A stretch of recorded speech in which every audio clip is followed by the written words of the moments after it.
caveman. Me like food, water, shelter, and women. Me like women too. Little JK, I'm one of those erudite cavemen that's way ahead of his time linguistically.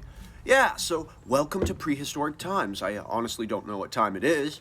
I haven't learned how to write words. I mostly just draw things that I need on my wall. Like, look at that mammoth. Yeah, I need that mammoth. See that saber-toothed tiger? Yeah, I've got to kill that big thing if I want that tough cat meat. I'm a meat man. I just discovered what meat is, and I can't get enough of it. I literally can't. If I don't get to eat enough of this meat, I'm going to starve. Whatever that is. I watched another cave person get eaten by one of those tigers, and judging from the side of it, it didn't look like it would be very fun to get eaten alive. I'm going to call that dying. I also noticed that I can't stop drinking this shit called water. It's so good. I need it every day. I have these bone flutes and drums that I made from things that I scavenged in case I have to lure animals for hunting or scare away dangerous predators. As for entertainment, well, my tribe and I basically just chill out in the cave and reenact some of our crazy quests. Remember that tiger that almost ate our faces off? Well, my brother put on a tiger pelt and pretended to pounce on me. Call me crazy, but that sounds like an interesting impulse for a group of tribespeople to make. It's almost like he was acting, as if he was the tiger. Aha, see? That's what this is. That's acting. That's the beginning of human imagination. I also discovered these things I'm calling elements. Fire, earth, wind, and water are playing various roles in the way I perceive and react to the environment. Fire provides warmth for us, as well as some level of defense because fire burns. Earth remained the surface upon which all land-dwelling life would walk, although the floor shakes sometimes, and that's fucking crazy.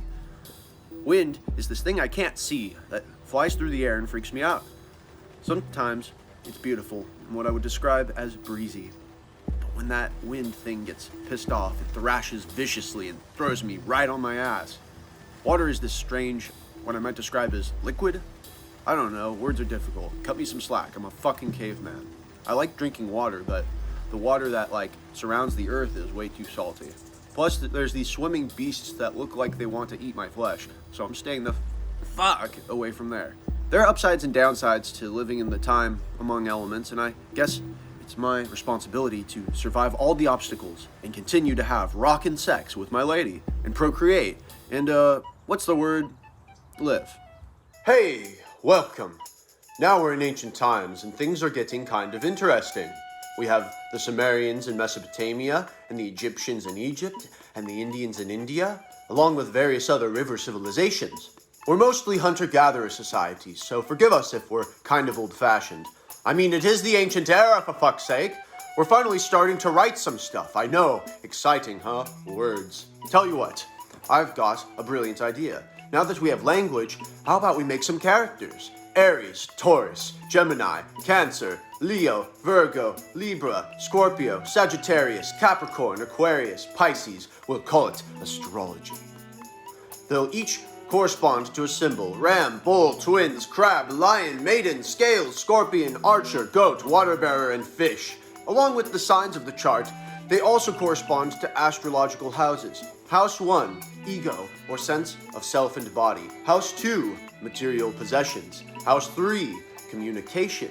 House 4, home and family. House 5, creativity and romance. House 6, routines. House 7, partnerships.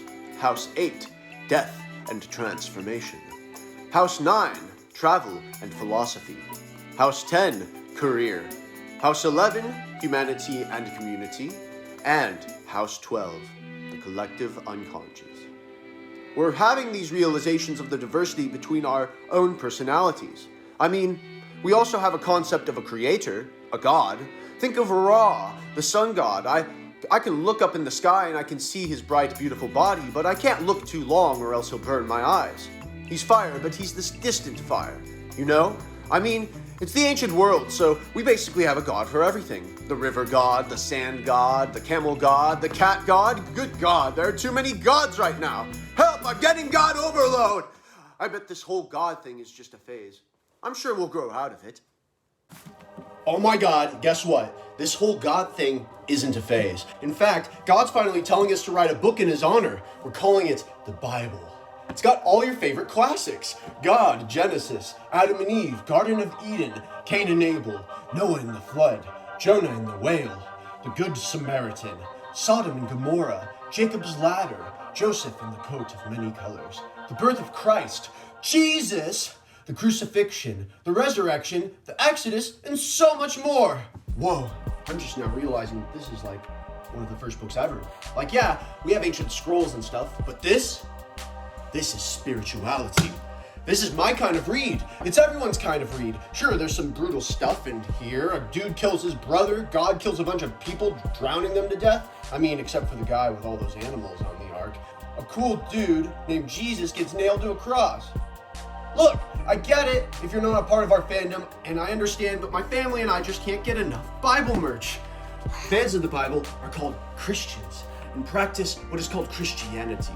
And I have my very own crucifix, a mini Mary mosaic, and like 10 copies of the Bible. We're such big fans, we like to reenact some of the stories and pretend to be different characters. I love BibleCon. Last year I went to BibleCon dressed as the ass Jesus rode in on. Everyone's hoping for a sequel to the Bible, but only time will tell. Who knows? Maybe all we'll have is the Old and New Testaments. Greetings. Guess what? War happens sometimes. That's life. Guess what? Life's a mess. But it is funny. So funny that some Roman guy named Plautus wrote this thing called a play. And I'll be honest with you, I don't get it. Like what? You memorize pages upon pages of dialogue and then you stand up and move and behave and talk. Is that character? Sounds a bit kinky to me. If I'm being completely honest though, I actually kind of like it. Plautus's play is called Pseudolus, and it's about a servant named Pseudolus. I'm indeed intrigued. I mean, I guess there is this thing going around called class, where I guess some people have a whole lot of wealth, and some do not. Sounds pretty sketch to me. The exciting thing about Pseudolus, though, is that he makes his way up the social hierarchy through wit and charisma. Well, if that doesn't sound like what the human spirit is all about, I don't know what does. Social progress is not impossible during this time, but to be honest, it's harder than it looks when everyone's running amok in early civilization. We also get Plautus's The Menechmi, a play which deals with mistaken identity between two brothers. Now, I relate to this concept because I often get mistaken for my brother, even though he's 6'4". As a human being that's witnessing this new thing called live theater, I'm really having a good time, and I'm doing this thing called laughing that's healing me from the woes of my ancestors. Greetings! Welcome to Athens, more specifically the theater of Dionysus. It is here that we worship wine, fertility, and God. I fucking love these comedy plays that Roman Plautus wrote. There's nothing we love more than watching men walk across the stage and pretend to be people and do things. It really gets us off. The vicarious experience of watching someone do something and empathizing with the action as though it were your very own. I don't know what to tell you. It's super hot.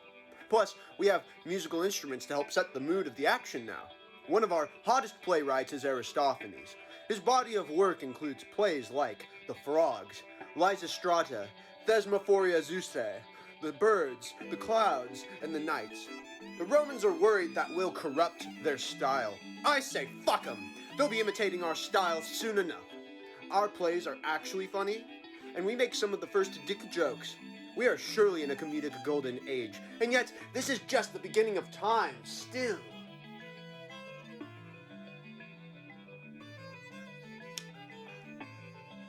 Buckle up, everybody. Things are about to get dramatic. That's right. Enough laughter, you cackling cunts. It's time to deal with the heroic downfalls and intense, visceral storytelling of heroes. You know, craft. Apollonius Rhodius just performed the Argonautica based on the story of Jason and the Argonauts. Meanwhile, Euripides is performing the Bacchae, Iphigenia in Aulis, and the Trojan women. Sophocles is taking the Oedipus mythology for a spin in Oedipus Rex. Then Aeschylus is making Prometheus abound, beginning a tradition of Greek folklore.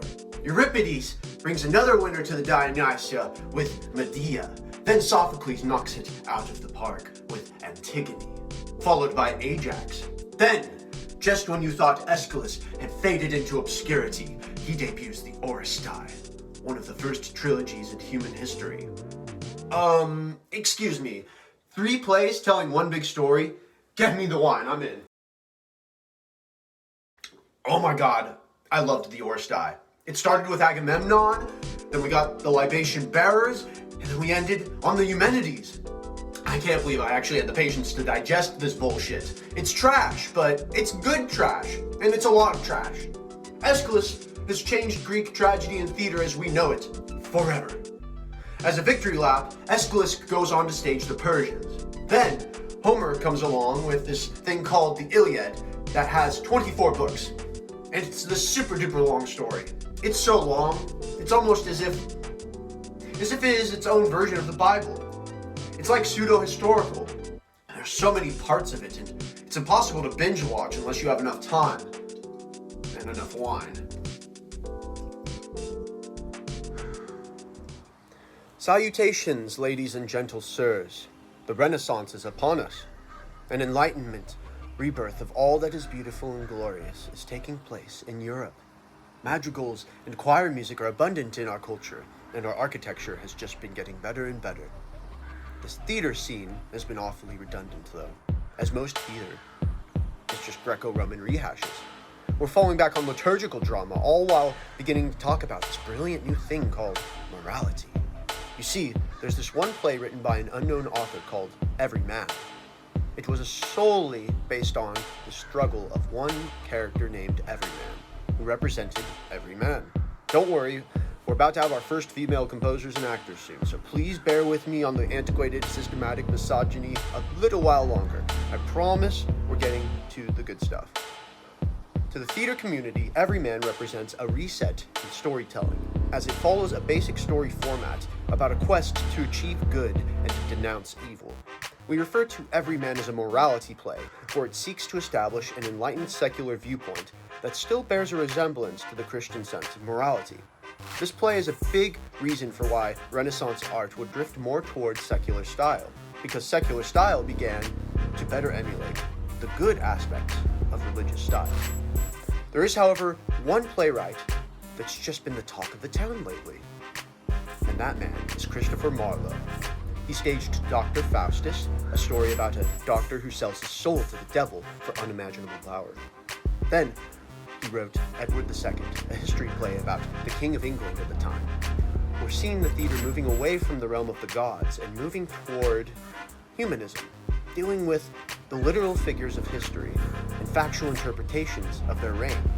We're seeing how the theme of morality from Every Man begins to influence the later Renaissance period and lays the groundwork for the future of theater. In addition to the morality play and historical play formats, the musician community is starting to create a revolutionary new form of theater, where performers sing the entire performance. They're calling it a music drama, but I've also been hearing people call it an opera. Greetings, fair ladies and gentlemen, and welcome to the Elizabethan era. Shakespeare is the playwright.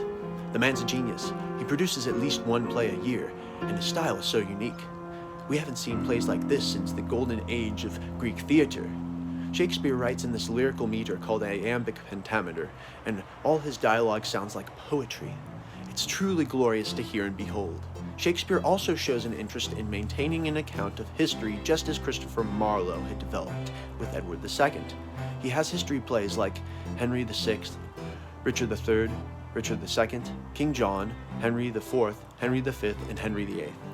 Shakespeare, like Roman and Greek theater, also splits a lot of his works into comedies and tragedies. On the comedy side, you have the Comedy of Errors, aka a remake of the Menaechmi, The Taming of the Shrew, The Two Gentlemen of Verona, Love's Labour's Lost, A Midsummer Night's Dream, The Merchant of Venice, Much Ado About Nothing, As You Like It, Twelfth Night, The Merry Wives of Windsor, All's Well That Ends Well, Measure for Measure, The Winter's Tale, The Tempest, and The Two Noble Kinsmen.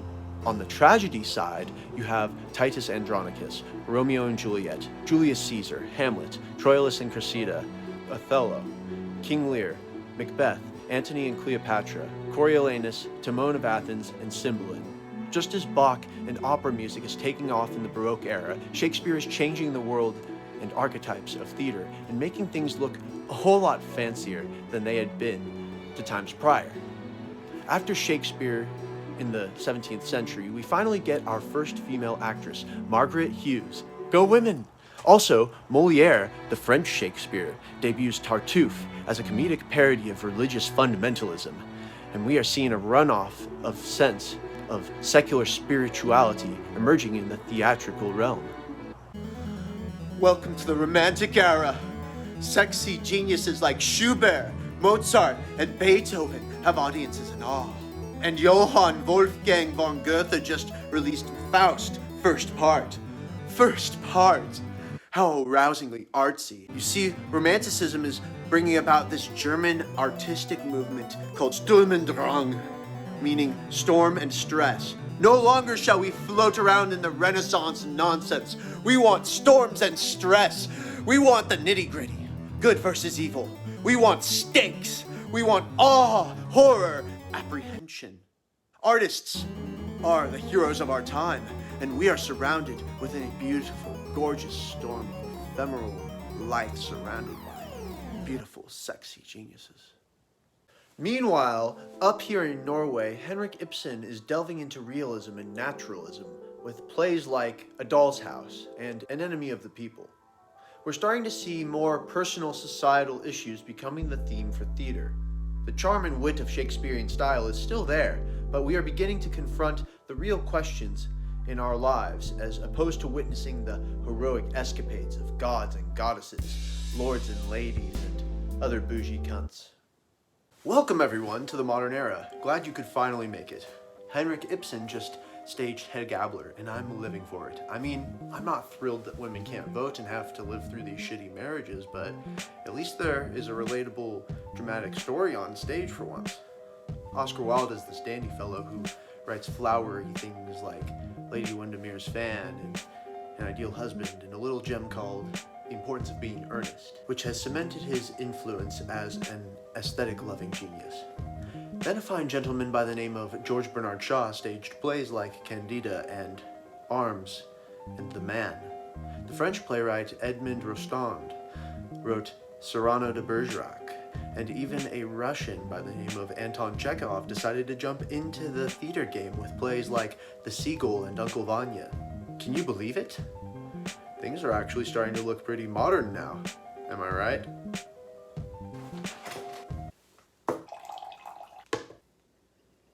Happy turn of the century, everyone! Anton Chekhov just peaked big in his career with his play, The Cherry Orchard, and George Bernard Shaw, or simply Bernard Shaw as he insisted to be called, debuted Man and Superman. Gee, look at them. So modern, so awesome. Realism meets modernism. Like a breath of fresh air. Then we get George Buchner's Wojciech. Because guess what? World War I was pretty fucking crazy, and we need to make theater about it because War. It's fantastic. But don't worry, if you ever get tired of seeing war trauma play out on stage, Bernard Shaw's got you with a feel-good comedy. A woman coming-of-age story, Pygmalion. Also, not that anyone noticed, but Jesse Lynch Williams just won the first Pulitzer Prize for drama with his play Why Marry? Get it? Why marry? Because marriage fucking sucks. Also, Susan Glaspell is breathing first-wave feminist life into the mystery detective genre with her play, Trifles. Looks like they're going to let women vote. And hooray, the 19th Amendment! Looks like we're going to have more female playwrights.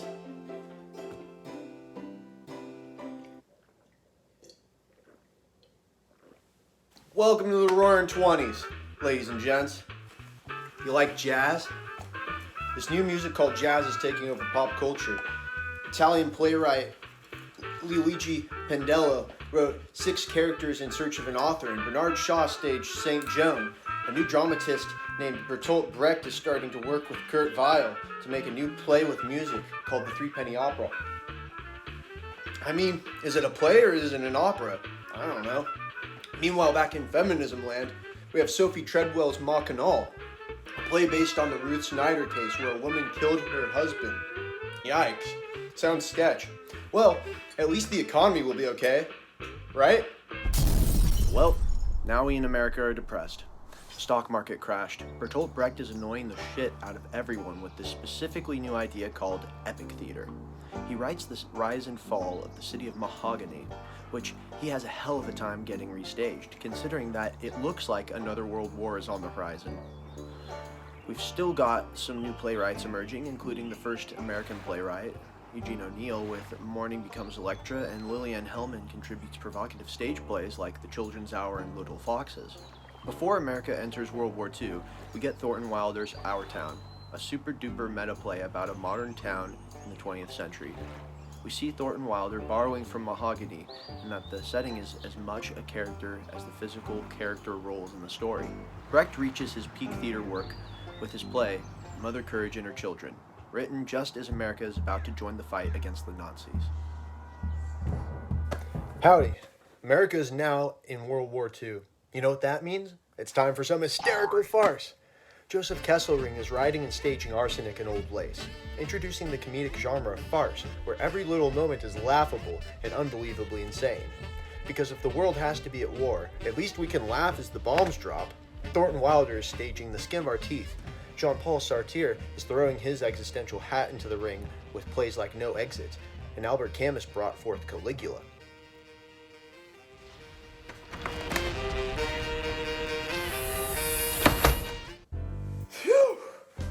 Now that World War II is over, let's make some of the finest American theater the world has ever seen. They say great pain comes from great art. So chop chop, motherfuckers. We just fought a fucking world war. Time to turn this pain into art stat. Tennessee Williams emerges with two critical successes, The Glass Menagerie and A Streetcar Named Desire. This ain't your run-of-the-mill gay modernist. This handsome sexy man writes memory plays and Southern Gothic. He can see modernism transforming before his very eyes, and he is ahead of his time. Gay playwrights are magic to confirm. Eugene O'Neill is still hard at work with The Iceman Cometh. French playwright Jean Genet struck gold with The Maze. Bertolt Brecht is still putting out plays like The Caucasian Chalk Circle, and J.B. Priestley steps into the drama scene with An Inspector Calls. And at long last, Arthur Miller delivers a breakthrough with Death of a Salesman, and Samuel Beckett delivered a beautiful farewell to modernism with Waiting for Godot. Hey, good looking. What's cooking? Arthur Miller did it again with The Crucible, and thank God that he did. McCarthyism witch hunts are totally shitty. Tennessee Williams is still going strong with Cat on a Hot Tin Roof and The Night of the Iguana. Arthur Miller delivers another fond entry with A View from the Bridge. Eugene O'Neill brings us Long Day's Journey into Night. Samuel Beckett returns with Endgame. Edward Albee catches some attention with The Zoo Story, and Harold Pinter enters the scene with The Birthday Party. Lorraine Vivian Hansberry makes history as the first African-American playwright with her play, A Raisin in the Sun. Racial justice finally begins to enter the American consciousness in an interesting way for the very first time. One of the last contemporary works of the 1950s is The Miracle Worker, a play recounting the incredible real-life story of historically blind deaf woman Helen Keller. How's it going? Welcome to the 60s. Jazz is back in a cool new way. But rock and roll is really taking off. I just saw the Beatles on Ed Sullivan. I can't believe I'm living in the 60s. It's so far out, I dig it. Let my freak flag fly. I'm not thrilled about the Vietnam War, so that means it's time to make some theater about it. Edward Albee's back, and he's here to vibe check your heteronormative relationships with his play, Who's Afraid of Virginia Woolf? It's got everything. Verbal abuse, toxic masculinity, toxic femininity, threats of violence, name-calling, physical abuse, choking a bitch, a secret abortion, cucking your spouse, childhood trauma that persists into adulthood, and so much more to satisfy your dramatic, masochistic tendencies. Meanwhile, in Based on a True Story land, Reginald Rose introduces 12 Angry Men, a feel-good courtroom drama about how due process helps the law decide whether a teenager is guilty of murdering his father. Once again, yikes. Murray Baraka brings social justice awareness to the reality of African Americans' history of cruel and unjust enslavement in his play, Dutchman. Don't go easy on him. That shit was fucked up. Harold Pinter continues his drama career with The Homecoming. Neil Simon is winning praise with The Odd Couple, and Tom Stoppard garners critical acclaim with his tragic comedy play, Rosencrantz and Guildenstern Are Dead.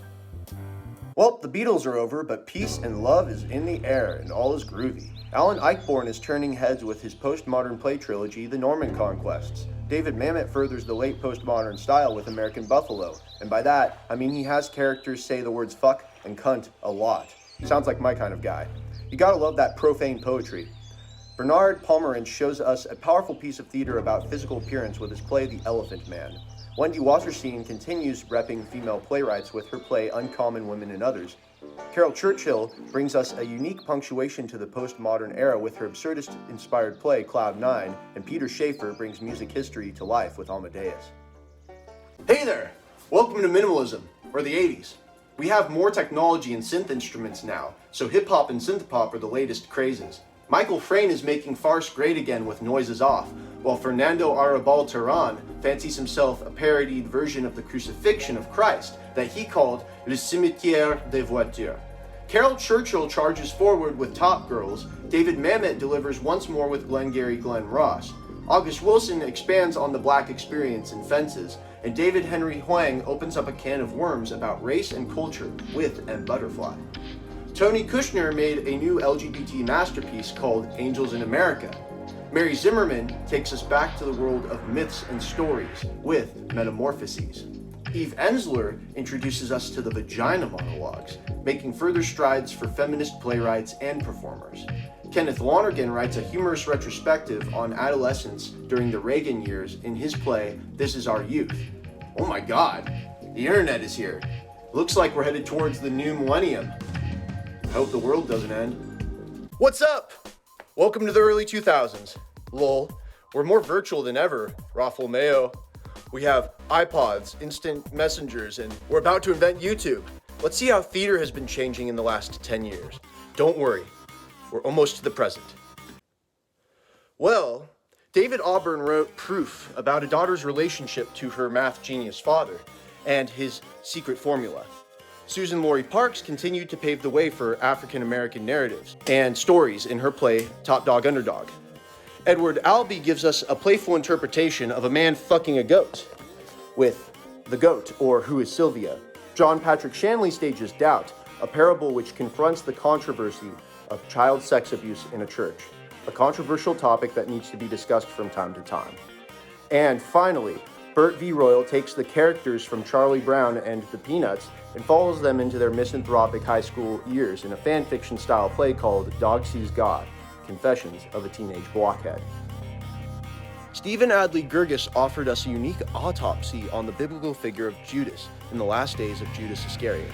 Tracy Letts broke through with a tragicomedy about family struggles in August Osage County. Nick Stafford brought horses to life on stage with Warhorse. And John Logan wrote about the relationship between art's past and art's present in his drama, Red, based on the famous painter Mark Rothko. Finally, we have arrived in 2010, just before the present. Bruce Norris wrote Clybourne Park, a spin-off of Lorraine Hansberry's A Raisin in the Sun. Rajiv Joseph gave a creative and effective take on the war in Iraq with Bengal Tiger at the Baghdad Zoo. Props to Robin Williams for giving 110% in the role of the tiger. And Stephen Adly Gurgis wrote another crowd pleaser called The Motherfucker with the Hat. Gotta love that name. Please don't cancel me if I didn't mention your play. I promise I'm compiling a PowerPoint chronology on every substantial play from all of human history, so it was hard enough to cover all that I did. Now that you know where theater has been, generally, hopefully now you theater practitioners of the 2020s have interesting thoughts brewing in your psyches, because I sure do. I'm ready. Bring on the theater. Shower me with sonnets, mesmerize me with monologues, and for the love of God, please cast me in your thing. Thank you.